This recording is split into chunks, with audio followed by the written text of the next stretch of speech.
My name is Elizabeth Alexis, representing Californians Advocating Responsible Rail Design CARD.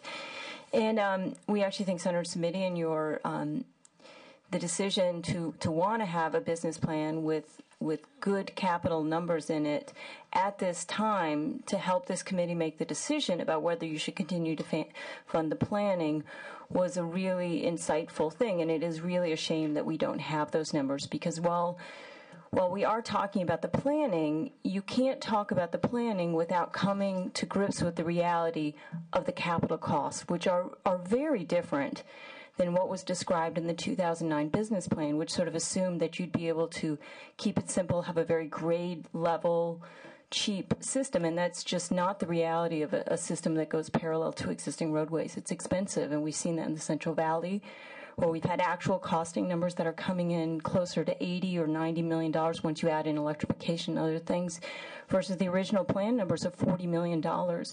And in the other sections where official cost numbers have not been forthcoming, they're somehow absent from all alternatives analysis, we can still take, the kind of alignments and apply the cost numbers to those, and we are getting, just using numbers from the authority, we're getting a number around 66 or $67 billion for the project that was on the ballot, the San Francisco to Anaheim project. So you are at a decision point, right? The first decision is, if you're going to reduce the scope, how should you reduce the scope, and what would that look like? And that should tell you what areas you should be paying for the planning.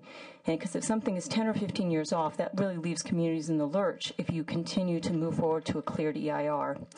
And then the second thing is, obviously, once you come up with your best scaled back plan, do you want to do that at all? And you have to have both of those things. And without an open discussion of where that capital number is, and I understand the authority may not have information to give you a perfect number, but they know enough now to give you a much better number than the existing number. And you are in that $60 to $70 billion range. So I would urge you to get the authority to give you a real number. Even if it's not the best number, it's going to be a better number than what they have on the books right now.